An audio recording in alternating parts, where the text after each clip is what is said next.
What is Florida known for? Well, there's a lot of things that a lot of you can think of right off the top of your heads, but for those of you that are not familiar with the Sunshine State, I'm going to give you a list of things that the state is mostly known for, so stay tuned.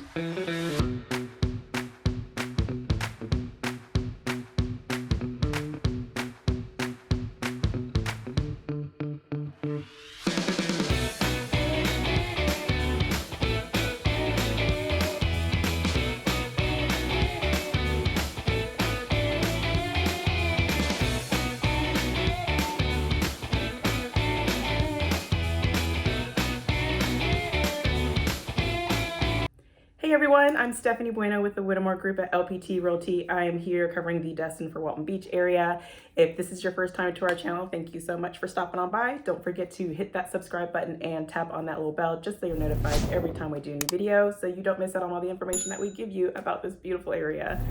We do have a lot of people that's planning to relocate here or invest in property here or just have general questions. So if you fall into any of those categories and need some assistance, have any questions, or are planning a move here, or want to know if moving here is right for you, or just want to purchase a nice little piece of paradise of your own, feel free to reach out to us here at the Whittemore Group. You can give us a phone call, send us a text, or shoot us an email, and we'll answer any questions that you have and get you on your way. All right, well, there's so much I can talk about for what Florida is known for, but I'm just going to narrow it down to just a few. Well, number one, let's definitely talk about tourism.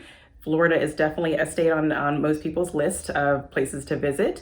There are actually people that will come visit every year or even a couple times a year, or some people even stay for half the year just for a 6-month long visit or more.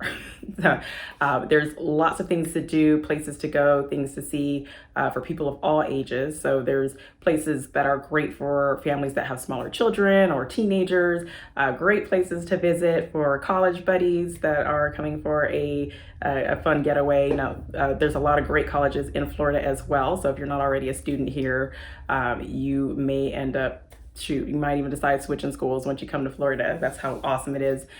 There's a lot of areas where tourism is bigger than others, of course. So you have plenty of options to choose from, whether you want to go to an area that is well known for tourists, if you want to be in the crowd, or you can find little secret getaway places that's a little further away from the big crowd, a little quiet, more quiet and quaint. However, you'll be able to find a great place to stay. You just make sure you do the research for the different areas, the kind of vibe that you're looking for. There's places right along the beach. Of course, there's condos, 4 days in the state of Florida, or if you want to rent a beach house or bed and breakfasts, whatever you feel, you'll be able to find in Florida, because this is a great place. This state definitely accommodates as many people as we can, because we want to make sure people are comfortable when they do visit, of course. Now there's also, leading me to number two, is the beaches.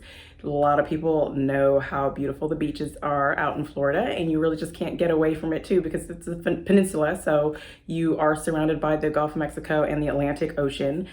So wherever you go in Florida, you are going to get to the beach one way or another. Of course, a lot of people are very familiar with the sugary white sands and the beautiful emerald green waters.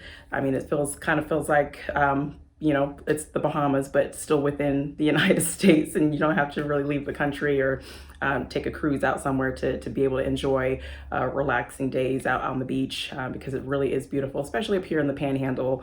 A lot of the local people might not even realize the advantage that they have living so close to the beach, but then there's also those out there that are on the beach daily and just make it a daily part of their lives, especially the people that come here to retire. Of course, they've worked hard for it to be able to just watch the sunrise every morning and watch the sunset. So just whether you are a beach person or not, I'm sure you're going to want to make sure you experience time out on the beautiful Florida beaches. And that also leads me to number three. Florida is also known as the Sunshine State. So there's lots of sunshine all year round. That includes wintertime and during hurricane season. Yes, we're known for Florida, but Florida is known for the hurricanes as well. That's actually a big concern for most people that are not familiar with experiencing hurricane season, but it's really not as bad as a lot of people may think. Again, you just have to prepare for hurricanes if you happen to have to be in the area, or if you live in Florida during hurricane season.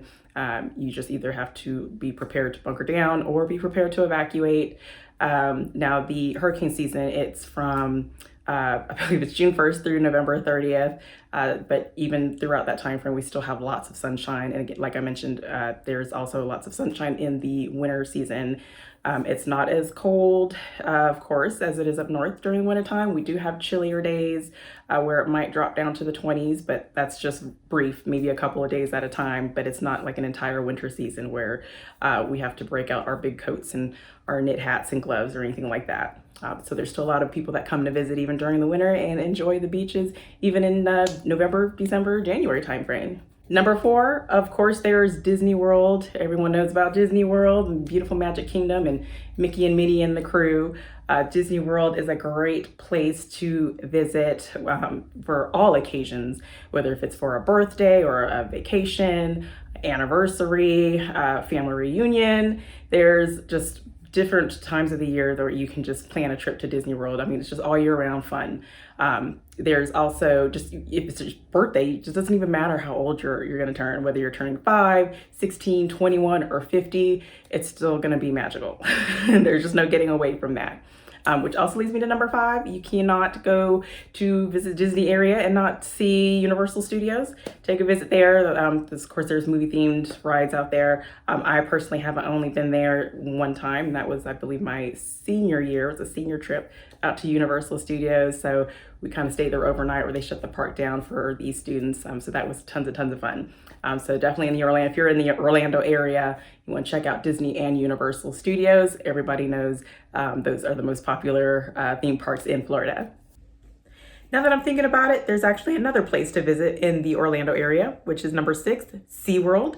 There is a bunch of rides and animal attractions at SeaWorld. Very fun place to go. You can see beluga whales, orcas, dolphins, flamingos, penguins, sharks, and so much more. So if you are an animal lover, you definitely would want to check out SeaWorld. There just happens to be lots of places to visit in Orlando. So if you like to go to theme parks or see lots of animals on a regular basis, that will probably be a great place to relocate. But we also do have areas in the Destin-Fort Walton Beach area as well. There's the Golfarium, so let's not forget about that. We have the Golfarium is actually expanding. They are in the process of building a dolphin oasis that should be completed maybe around the springtime of 2023. But the main part of Golfarium, you can still see the same animals. You could see the penguins, sharks, dolphins, and there's also, if you want to enjoy interactions, you can be able to do that too as well. But of course, the Golfarium isn't as big as SeaWorld. Just want to let you know that there is a little spot for you to visit if you are on the Panhandle. Now, number 7, Space Coast. Now, the Kennedy Space Center, it opened up in 1962, so there are thousands of visitors each year that visit the Kennedy Space Center to check out the collection of rockets and other memorabilia. It's very interesting to see go to NASA's Launch Center that manned its first space flight in 1968. So that's a pretty awesome place to visit as well. Number 8 was orange juice. Florida is the largest producer of orange juice and grapefruit in the United States, but it's also the second largest producer of orange juice in the world next to Brazil. Brazil would be number 1 and the largest producer of grapefruit in the world.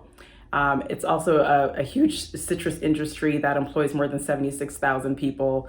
That's a $9 billion industry. So with Florida oranges, of course, you're going to have a huge supply of the orange juice as well. Number 9, there's NASCAR and the Daytona 500. So whether you're a race car fan or not, I'm sure you have at least heard of NASCAR and the Daytona 500. Of course, it is located in Daytona. It opened up in 1948. That's when the racetrack, the racetrack itself, the speedway, wasn't completed until 1959, which is the same year where the first Daytona 500 ran.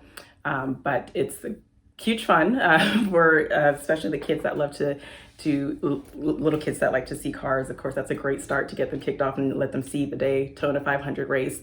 But that's a very huge thing out in the Daytona area of Florida. Last but not least, let's talk about wildlife in Florida. Of course, when you think of Florida, you're thinking about the beaches and the condos and the bars, but let's not forget about the wildlife out there as well. There's just plenty of wildlife outside of the zoo. We're talking about crocodiles, alligators, especially out in the Everglades. There's dolphins, manatees, sharks, snakes, bears, deer, and half of these things you'll see in your own backyard. So there's cute little residential neighborhoods that will come across the deer and their snakes or bears in their own yards. Not just the backyard, it'll be right there in the front, out in the open, out in your driveway, hanging out. There's even a lot of people that encounter baby gators in their swimming pool, just going for a quick swim. But if you do plan on coming to or relocating to the Florida area, just get familiar with the neighborhood and chat with neighbors, see if wildlife is an issue out there. So if there are issues with bears, then make sure you have your trash can and your children and your pets secured. And some people don't bother having a fence, or maybe they, for whatever reason, can't have a fence up. That's just obviously going to leave your property open to the wildlife. So just be cautious, be very careful, because they're out there. But again, it's wildlife. You don't need to really be freaked out by it. That there's, having their own. They have their own way of living, and you just need to make sure you know what to do handling certain animals, especially with the bears. Just don't freak out, because you're going to freak them out more. They're going to get defensive, especially if their cubs are around. They're going to want to protect their babies. So just make sure you understand what you need to do if you do happen to encounter any of the wildlife. But anyways, again, like I said earlier, there's a lot more I can talk about what Florida is known for, but just wanted to name some of the top few. If you have any questions or want to know more, feel free to reach out to us. Again, I'm Stephanie Bueno with the Whittemore Group at LPT Realty. I'll see you guys later. Take care.